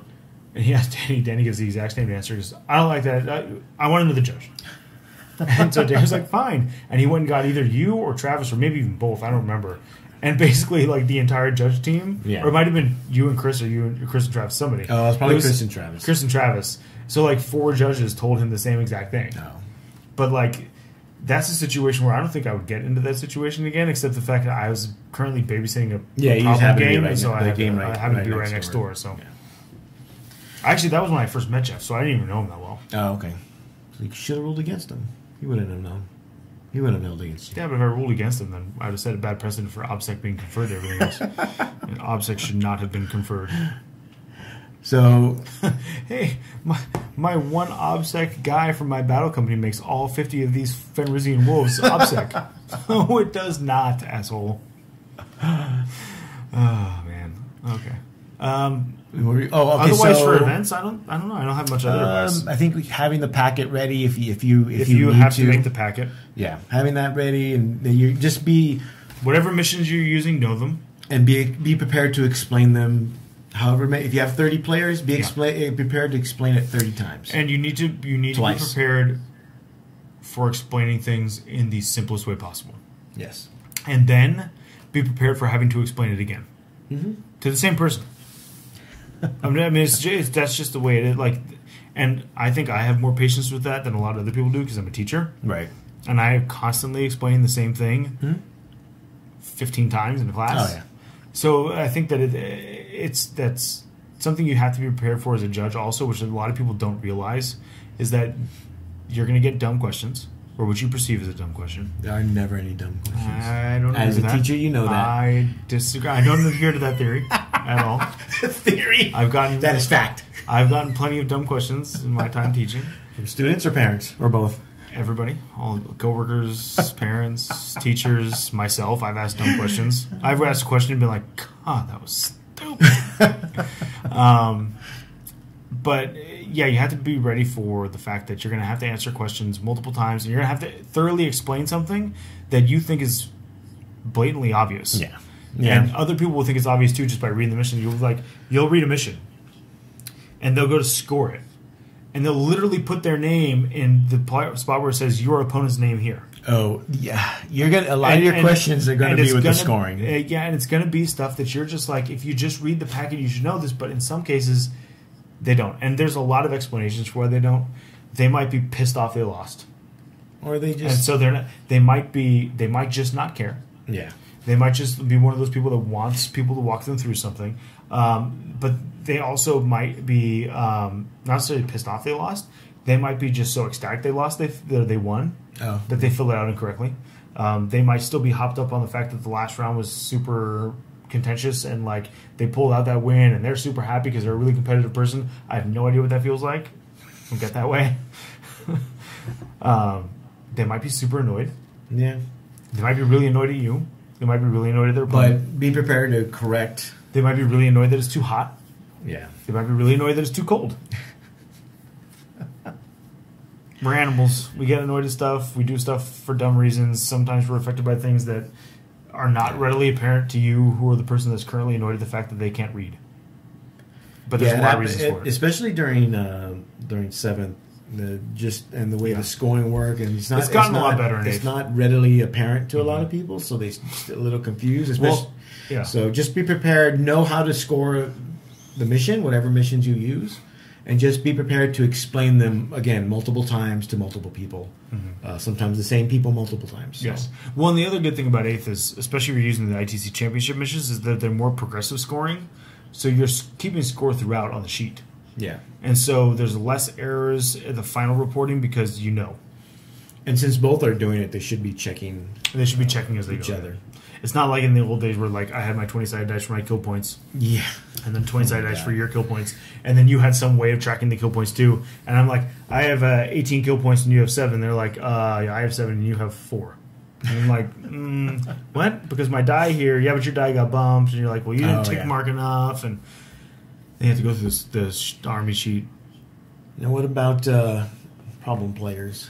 We haven't had too many issues. 8th is a much tighter game. Yeah. But there will be there will be problem players who do things that are shady no matter what. And I think in 8th edition at least, that shadiness will be less in terms of like rules shenanigans and more we're going to find some of those players who used to be rules shenanigan types are going to be getting caught for blatant cheating. You walk away from the table and they move a model. Okay. Because there are players that I've known are problems when it comes to rules interpretations. Okay. Willful ignorance of the rules. Okay. Or blatantly misquoting a rule. Or not having their rules because they don't want to have their rules. Because they want to use a different version of the rules. And those same players are also players that I've had problems with people saying, I came back to the table and those models were not where it was. Or I came back to the table and he moved. Or they move the models right after the game was diced down. Dice down, they move models. And the stuff like that. So I think there's going to be more of that type of stuff that we find in 8th than the weird kind of rules shenanigans that we used to see. Okay. But how do you... I mean, I guess my question is, how do you deal with that? That's hard because most of the times it's going to be a he said, she said. Yeah, one issue we had, it came down to like, well, I think it was Danny that had to just go with what he saw. Yeah. Because no one else came forward to corroborate the accuser's story that, hey, he moved models after it was diced down. Right. There's the other case of I came to get a judge, and when I came back, the table wasn't the same. And they were literally like, this is not the way this was set up. Right. And standing there, I'm like, I don't know how it was set up. Right. Well, this isn't how it's set up. And I'm like, Did you move your models when he was away from the table? No. And you know it's a busy hall, and you think, oh, there's 500 people in the room. Somebody saw it. Nah, they're too busy But they're not playing paying their attention game, to that game. They're paying attention to their own game. They're not paying, Right. you know. And if the other guy's got a friend there or whatever, they're not going to rat him out. Right. They're going to go, he didn't move any models. Mm-hmm. So there's going to.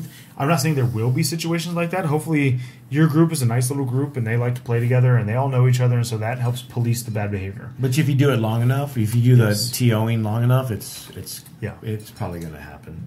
It will. But the other thing that's nice is if it's a small enough group, and if it's a close enough group, it polices itself. Yes. So you won't have to worry about it. I think that's something, if you're going to continue to TO, that you have to actively... Cultivate. yeah. Mm-hmm. And with Travis, when Travis was working at the store, I think that's what he did. Yeah. Mm-hmm. So it's harder to do in a bigger event, Yeah. like LVO, but it's easier to do if you're doing a local event. Yes. Make sure to drink plenty of water. That Yeah. goes for if you're playing too. Stay hydrated. Make sure you eat. Eat lunch. Because a lot of times you're the one not eating because you're busy maybe judging painting. Or to have someone else, if someone, hey, can you just give me something, you know? Yeah. Don't judge pain. Nobody cares about pain. Some people do. I'm only saying that because I'm not going to get this army I'm going to play on Saturday painted. It's going to be spray painted silver. Just 3 colors. That's all you need. Easy to You know do. what the problem is? I made this comment to Michael Snyder the other day. He said something. He said like a snide remark about like I wasn't playing because I hadn't played in like 3 months in a tournament. Right. And he's like, "Well, you could do something." I was like, "Yeah, I could, but I'd have to care first." And right now, currently, I don't care. And that's kind of the way I am with this army. I'm like, I'm going to get it built. I'll get it spray painted silver, but I'm not trying to win the tournament. I'm trying to just go back, have fun after my hiatus of not playing, and do that. Don't eat burritos. What's wrong with burritos? Is that something I'm not getting? Yes. What's that reference? Because if you're going to be there all stuck all day at the tournament, don't eat burritos. Why? Just don't. Okay. Is this an intestinal thing? Yeah. I don't have intestinal issues. No, you say that now. I have migraine. I have migraines that make me Migraine. puke issues. I have the intestinal issues. Yeah, I have to remember, no matter what, I have to remember that for the night before the first round, or every night, I'm going to chug like 3 bottles of water and take Excedrin, even if I haven't drank a lot. I have to just remember, to make sure I don't get one. I have to remember not to change my medication before the tournament. That's what happened to me. Yeah. The other thing you're gonna have to you'll learn, and if you can't handle it, then you probably shouldn't TO. Is just to have thick skin. Yes. Fortunately for me, like John said earlier, I ref, and I still do. I ref youth sports. I ref soccer. Mm-hmm. Yeah, nobody ever gets mad at a ref at a youth sports game. No, it's never heard of. They're thanked with laurels. A cordial thanks. Yeah, handshake and a hearty pat on the back. Yeah, punch in the face sometimes. I have been asked to go meet in the parking lot before. Over a kid's soccer game. Yeah, I've been told I need to go to class again to relearn by someone that I know has never played or refed or coached soccer before. Nice. That's always the best, isn't it? Yeah. I love getting teaching advice from parents who've never taught. I have been told, I have been yelled at by parents that while they're holding their infant kid, so they're yelling at their infant kid right there, next to their with their ears next to their mouth. Good times. Just eat salt. And just eat salt. I think that's part of the problem. Isn't it? Gorilla Glue shout out from Home. Yeah, man, I love Gorilla Glue. I don't use it. I actually use the Gale Force 9 glue on everything. The super glue. The thing is, like the Gorilla Glue, you can get it on sale, and they'll sell you like 2 for the price of 1. So I always just stock up when it's on sale. Oh, yeah. And I'm at Osh a lot because basically as you guys know, I teach, but I work at a school, and I also help do the play. Oh, yeah. So I'm always, twice a year, I'm at Osh all the time to get the stuff to build the play. Right. So whenever they have, and it always seems to be when they have Gorilla Glue on sale. So I'm always like, oh man, I'm going to get 2 bottles right now because it's on sale. And so then I have my stock of Gorilla Glue for the year. So yeah, so I've learned Yeah, and they always have their own opinion, both during and after the game. Never before. They're very friendly before. Yeah. So I was, and that also teaches you, or at least taught me how to, because even as they're yelling at me, cursing at me, calling me names, talking about my parentage, telling you they're going to build a wall. I still don't. I'm not going to respond to that because it's not going to stop anything. I still even at work, even the job I do now, I get yelled at. Well, yeah, you shut people's gas off for a living, man. Not all. I don't do that all the time. I do that once in a while. Pay your bill, then that won't happen. Simple. This is true. It's easy as that. Don't try tapping into the main line either. That apparently is a bad idea. And don't hang TVs. Shut up. I don't know what you're talking about. Hit your neighbor's gas line. I totally did in the drywall, like some people do. No, the problem was it wasn't drywall. It was lath and plaster. I couldn't find the stud. Oh, well, there you go. I didn't want to say who it was. My stud finder found the gas pipe. It didn't find the stud on the wall. That was the problem. I know how to hang a TV on a wall. Oh my god! Just put it through the gas line. I'm sure it's fine. It's fine. I'm sure that would have worked great. So I've learned how to keep your composure. Right.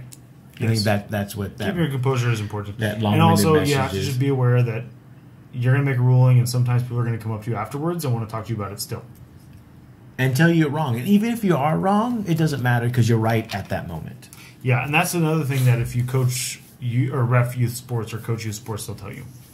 Yeah. Is that what is it? The ref's rule is law. Is that what they're called laws of the game? Laws of the game for it's soccer. The center refs, basically the right. law. Just so even if the ruling was wrong for that game, it was correct. Which goes back a little bit to what we were talking about earlier, that whatever we say as the judges at that time is what the ruling is, and that's too bad. And if it ends up being wrong and it's changed for the next game, then it's changed for the next game. Yeah. But I'm not going to come out and say that because then they're going to attempt to use it for forever. But I think certain players will anyway. Oh yeah, for sure. Well, certain players are just going to ignore your ruling in the first place. True. In the next game, True. And try to get away with it again. Again, that's part of human nature, and that's part of gamers being gamers. That's just part of the several main members of the community. Don't worry about the spark or the smell. Nah, it's fine. Don't worry about my house. Get closer, honey. Jesus. Let me stand over here. The insurance is paid up, right? Do we pay our life insurance this month? Sure did yesterday. Awesome. So I think that's good. I think that about covers it. Yeah. Those are Anything things you else? have to look out for. You just have to be aware of a lot of stuff. I mean, Yeah, make sure you're the first one to your car. Or that's the referee anyway. If someone does want to meet you in the parking lot, make sure your ref crew is with you. It's funny that Chris was watching because one time at the store, we had a guy who he was talking about, Andy. His tires got slashed After the event? after the round. Oh, after the round. So he had a game in which somebody was not happy, and they weren't happy with a ruling, and they weren't happy with, I guess, Andy's play style. And I mean, Andy played to win. Andy was very good, and he was super competitive. Is this Ard Boys or just a regular tournament? Regular tournament. Oh, wow. Okay. I mean, it was a $90 battle force on the line, basically, what this was. And he went out in the parking lot after the round, and after his opponent had been outside and stuff, and sure enough, his tires were all slashed. four? I don't remember I don't remember how many, but yeah. And we were all just like, really? The guy did not come back to play again. But the guy that slashed who the it tires. Well, it had to have been that round's opponent. Okay. He didn't come back. And never came back to the store? Not that I'm aware of. Unless I'm remembering a different person, but no, I don't believe so. Okay. How do you come back out of that? You never know. They could. Sure. There was a guy we had to throw, and you might have to throw somebody out. Yeah. You may. We had the guy from Chicago the one time who came to the store and caused problems in every game he played. Okay. And finally, it was just like, you know what, you're done. Go. Bye. It's not worth it. We don't even know you. Was he just visiting? Yeah, he came on vacation and was like, I don't know, he was just a pain in the ass. Huh. He was a pain in the ass in my game with him. He was a pain in the ass. One of his opponents literally threw down his dice and yelled, "This is the worst fucking game I've ever played." Throws his dice down and walks out the door. He used his army. He left the table the way it was and walked out the door and then came back. So, destroy property and then next day come back like nothing happened. See? Why not try that? Oh, You man. never know. Like, it never happened. Because then the cops get called. Oh, that sucks. I wonder who did that. Yeah. I didn't see anybody when I was out there. I was getting lunch. That's why you need cameras. Cameras over every table. There you go. Any other questions? I think that about covers it. Yeah, I think so. If you haven't bought your tickets for LVO, you're shit out of luck. I think They're sold out. Yeah, I think the Champs is sold out. Yes, I the think Champs the is sold narrative is sold out. The friendly is sold out. I think. Yes, a lot of the stuff is sold out. So just check. Just go to the LasVegasOpen.net. I believe is the website. Or just go to frontlinegaming.org or .com and click the link. Sure. Yeah. And check and see what's available. You can also just show up. It's still Vegas at the end of the day. Seriously. It's still Vegas. You can still enter things the days of, like Yeah. the night challenge. I've heard it's also the same The weekend night as joust. AVN. What's AVN? The Adult Video Awards. Is it still a thing? Yeah. I don't know. Do people still watch? It's the internet. Do people still watch porn not on the internet? I think it's. Or if it's I like think it's on the transferred to the internet. So now. you're eligible for awards if it's stream only or if it's like I think so. Yeah. I don't even know what the right terminology is. You for do that. know. You just don't want to pretend like you don't. I don't know the terminology. It's not going to for it. matter I'm not because saying I pretty watch soon it. we won't have access to it anyway. So I won't know what to do with my It's nights. the worst part about net neutrality, and all you people supporting net neutrality don't realize that. I'm dying. All dumped your DVD collections from when you were teenagers. Bunch of. So if anybody has, I think this goes together, right? I don't know. Someone. Okay. So far, as we know, all of us will be there. I'm for sure, but I don't know what days. John will be there Thursday, Friday, Saturday. Like a fucking chimpanzee over here. What is it? 10,000 monkeys on 10,000 typewriters. Yeah. Danny will be there. I believe the whole weekend. Yeah, most likely. My brother will be there because he's driving most of us, if not all. We of us. really should just make him a judge. He knows 8th edition well enough. You know what? And to be honest, 8th edition's a lot easier to run than 7th. Yeah, I don't anticipate there being shouldn't a whole lot have- of judge calls. I really, like I was saying earlier, I think a lot of the problems aren't going to be rules problems. They're going to be, It'll probably be like a line of sight, yeah, but it's going to be like player spacing. problems. Yeah. A lot of it's going to be problems where the two people's personalities don't mesh. So you're driving to LAX to get your mother-in-law. Sorry, Jeff. Jeff, who we always mentioned, will be there. Jeff will be there. Carlos will be there. Yeah. Tommy He- won't because Tommy's got to work. Tommy, Because he works in. he's a disappointment. That's No, he works in finance, and I think at that time he's super busy. Although Whatever. Carlos is Also, and way he's further gonna up be in there. finance than you are, Tommy, and he's going to be there. Well, it could be, depending on where you are on the ladder. That's true. If Tommy's down the ladder, he's not going to get I think Danny's going to be there. it. Is Adrian coming? No. Oh, that's He said he is not. He has a conference or something to go to that weekend. boo, Adrian. I think he can still win Sisters without even showing up. So Probably he can. So Travis and the producer might be there. I'm not 100% sure yet. I do have to talk to them and see if they're going to go. I hope to see them fairly soon to record a new episode or a Christmas episode. you guys do a Christmas. Oh, you do, yeah. Yeah, he does. He reads the Worst Fest sales sheet, which has the. Not that episode. That whole thing that that they whole- used to do was stupid. The verse. They only did it Worst one Fest. year. Yeah, but it's always been around. Yeah. Everybody always brings it up every Christmas because, I mean, it's epically stupid. So, 10,000 monkeys are the ones who want to remove net neutrality. Yeah, them and about 1 billion Russian bots. So the gang should be there, and if not, just go to the judges' table. Yeah, I'll bring my TFG radio shirt. I will have. I probably mine. won't bring the tank top because it'll be too cold. With all those bodies. Those casinos keep the air conditioner cranked Yeah. up, man. And they got to purify all the air. I think as we get closer, we'll talk about more specific LVO stuff. Yeah, maybe What I'll we're order another one of doing. these. Maybe. Although we'll have judges shirts we have to wear. Yeah, that's the thing. We Right. wore judges shirts last year. I don't know. I don't know. We haven't talked to Reese about it. So. Is John at work? Had to chase people? Oh yeah, my brother works from 2 to 10. Yeah, Jeff, what terminal are you going to? So John can come arrest you and your mother-in-law. TFG Hot Pants. What? You know what? What do you think this is? The 40K version of like Dr. Disrespect? I don't think so, man. I'm wearing no TFG hot pants. You will. We can get Anthony Odell to wear TFG hot pants. Oh my God, that we probably could. Sure, we could.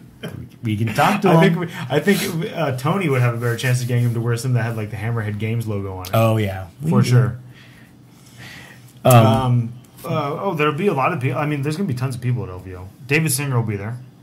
Yeah, both days from the Twin Link pod, video cast. I don't know. They call it video cast. Okay, video cast. They're the commentators for the Twitch stream. Yeah, they'll be there again. Mm-hmm. But a lot of they're fun to hang out with too. They're good guys. They're fun to hang out with. So we'll be there. We'll be there. Most of us will be there Thursday, Friday, Saturday, and Sunday. So look for us. Hang out. Don't know what we're doing after each day. Saturday is usually booked, but Friday and Sunday. Yeah, and Saturday I won't be there. Saturday night I won't be there, but I'll be there Thursday night, Friday night. Yeah, so come hang out with us. Yeah, we won't be able to play a game because we'll be too tired probably. But we can hang out. We can play craps, shoot crabs, play blackjack, 40K game. Play some poker. Why would I play 40K to 40K tournament? I don't understand. We can play the night joust. I'm not playing. I don't. I mean, last year I was like, hey, does anybody have nights that they're not using? Because like that's not playing the night joust. Because I think I kind of want to play. And then they're like, it's like 3 hours, and I was like, yeah, it's a long time. I'm going to bed. Yeah. I did Beer Hammer one year, and me and Ian just sat around drinking beer instead of playing 40K. Isn't that what most people do? No, some people actually try to play Beer Hammer. Friday night Salt Fest. We can do that. I mean, we'll put it on the calendar. We don't complain that much about our day. Like, we tell funny stories. And the thing to take away, at least the thing I love about refereeing and judging, are the stories. Yeah, you've heard us tell some of them. You're going to try to get names out of us, and we're not going to give them to you. At least not in public. No, like just in general, we don't give out the names of people who are problems. Like no, but you'll know who they are. If we were to do, yes, you'll be able to figure out who it is. But we're not going to give you the name because if we were to do that, then nobody would want us to do it. I have no problem doing it at the event, not over the podcast. Yeah, that's true too. If you were to ask me at the event, I would tell you who to watch out for. Let's put it that way. Yeah, I mean, I think that if I was friends with somebody and I knew they were playing a problem, I would tell them. I would say I think you know what I think the community, even the community, almost on a national world scale at this point, because they watch the streams, they know that they know. Yeah. Well, like when certain people play on the Twitch stream, they bring up stuff they did years ago. Yeah, that's true. They do. Yeah. You know, they were on the people were on, like, say, the Twitch stream at LVO, and people on the chat were bringing up stuff that he was accused of doing. Yes. Mm-hmm. Years that he did years ago, and they still bring it up. So it's not. It's true. We don't need to name anybody. People know. Like trying to drive bikes underneath brass scorpions. There you go. There we go. So as it becomes more, as Twitch streaming large events becomes more the norm, there'll be less of that. You'll see more names and more. Yeah. Well, and you won't see the cheating on the stream. You shouldn't. You shouldn't. It's not like War Machine or War Machine. Or Magic. Or Magic. I've seen. But even on Magic, like, they get caught and they get banned. Yeah. And then they go make a bunch of money playing poker for a little. Seriously, that's what some of those guys have done. They've gotten banned from playing Magic the Gathering, and then they go play professional poker for a while until their ban's over.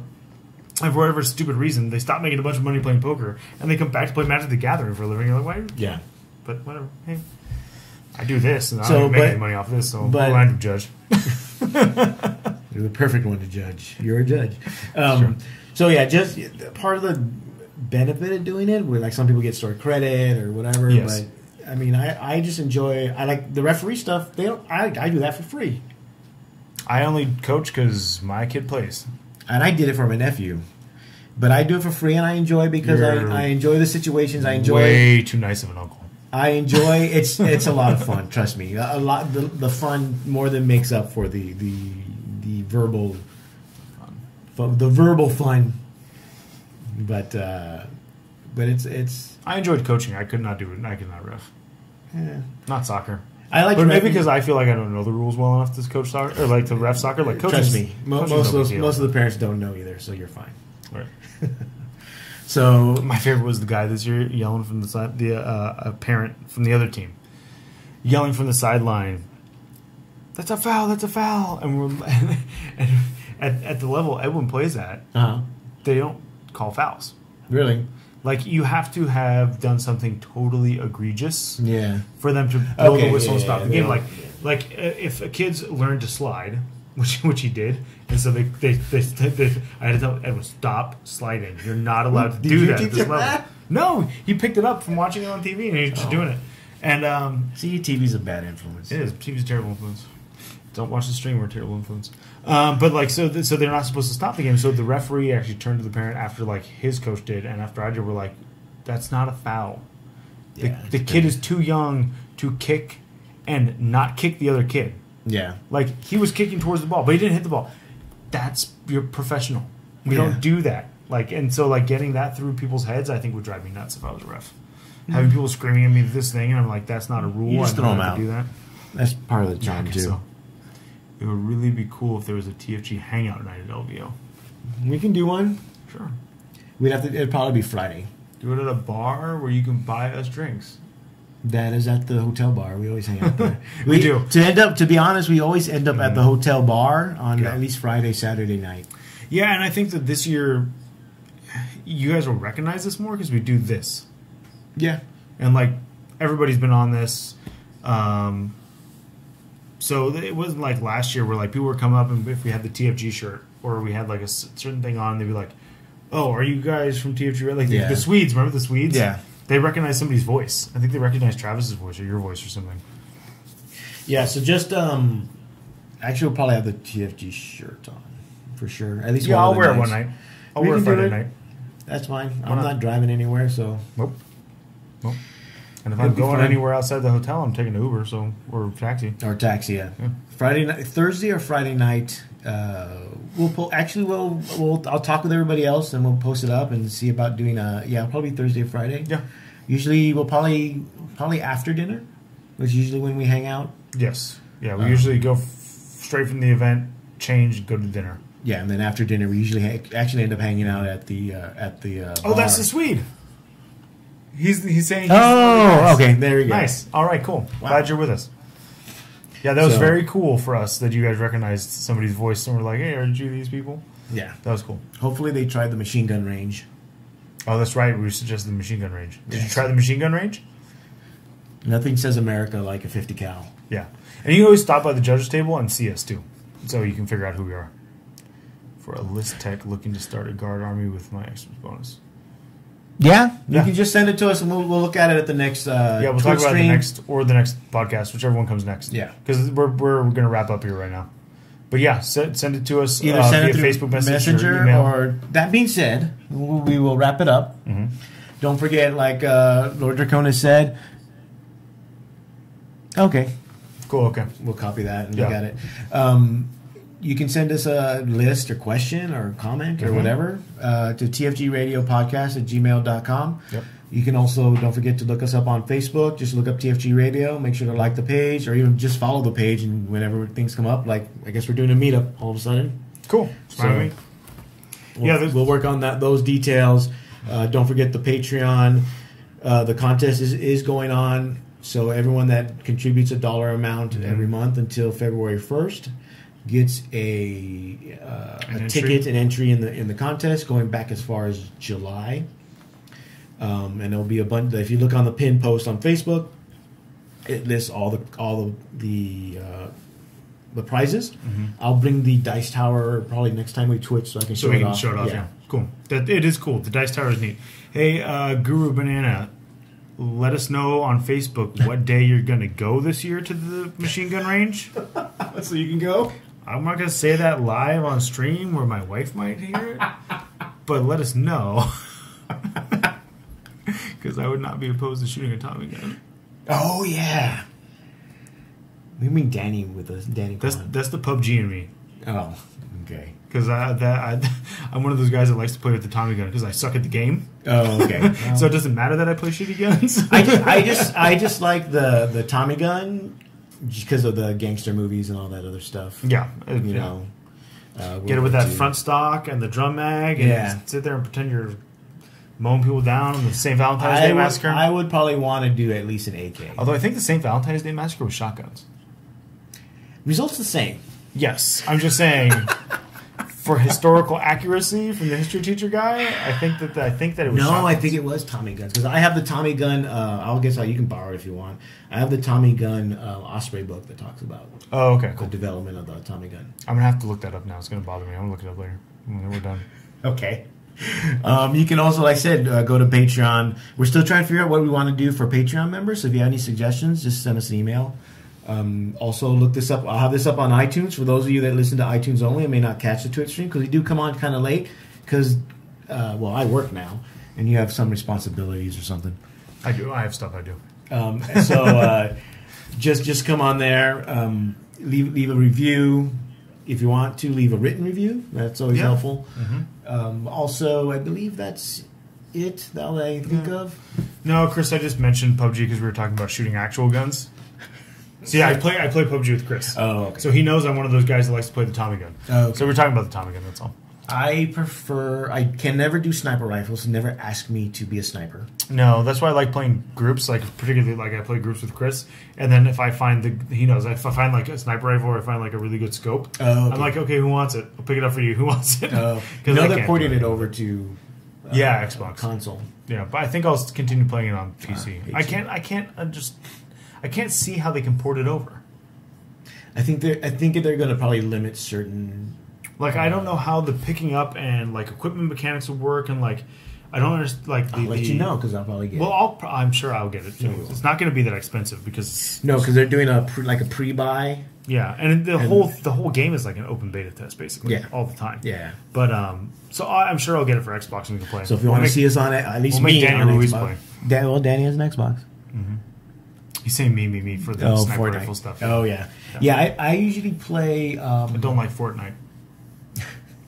I usually play more assault rifle. Want to build a bunch of crap. Depending on the map, I'll take shotgun. Okay.